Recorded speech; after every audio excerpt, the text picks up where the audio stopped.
Lahat ng pumasok na pulis, hindi armado. Walang baril, kahit isa. Hindi kami gumamit ng tear gas. Wala kaming ginawang ganun. Wait, so the reason we did this was so that we could maintain the peace.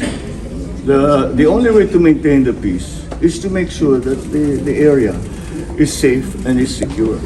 And considering this is a 30-hectare compound, kailangan mo talaga ng maraming tao. Hindi mo pwedeng gawin ito na isang dosenang pulis.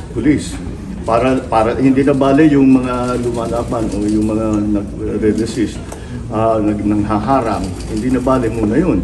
Para lang yung pag-inspeksyon ng 30 hectares, kailangan mo na kagad ng maraming tao. So, I do not see. I think what they are talking about is political na yan. Hindi na totoo yan. You go to any human rights advocate, there's nothing that we did. Lahat ng pumasok na pulis, hindi armado. Walang baril, kahit isa. Hindi kami gumamit ng tear gas. Wala kaming ginawang ganun. So anong human rights violation? Marami lang. Kung kukonti yun, mas marami pang nasaktan. Mas maraming nasaktan na supporter ng Kingdom of Jesus Christ. Maraming nasaktan na pulis. Dahil maglalaban. So, kung marami, itapos ka agad ang problema. So, that's what we done. Surrender na lang po. Surrender na lang po. Hindi ko nga maintindihan kung bakit dinadamay ni Kibuloy ang mga tauhan niya. Kasi sinasabak niya yung mga tauhan niya. Wala namang kasalanan niya mga yan. They just believe they're looking for an answer, a value system, and they think they have found it with Kibuloy. But they did not sign up to be in the front line of this kind of thing that's happening now, that they will protect him from arrest, even when he has cases filed against him, not only here in the Philippines, but also in the United States. Kanilang stance, di ba? Parang lulusob, di ba?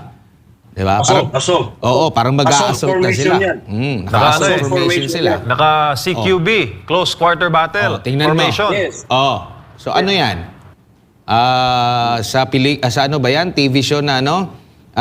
Black Rider. Black Rider? Hindi po. Actual po yan.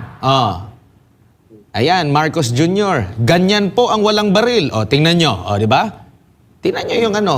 Yan yung, ganyan yung operation nila. Pero may mga civilian dito sa gilid na kampanteng-kampante na wala. Parang bypass lang di ba? So, ito yung, kaya nga, yung mga akusasyon sa kanya na bangag, na presidente, pwede ba niyang i-debunk dito sa kanyang mga pinagsasabi sa actual na mga pangyayari? So, yan po yung mga ano ngayon. Mga facts. At yung pong mga kasinungalingan po mismo. How much more, no? Ito na, ang dami na nito sa social media. And for sure, pwedeng mag-briefing sa kanya yung communications niya, DILG, PNP sa kanya, ukol dito. Basic na basic, di ba? Pero hindi niya masabi ng katotohanan. How much more yung mga pangangailangan, mga problema ng taong bayan? Kaya siguro hindi natutumbok yung kanyang mga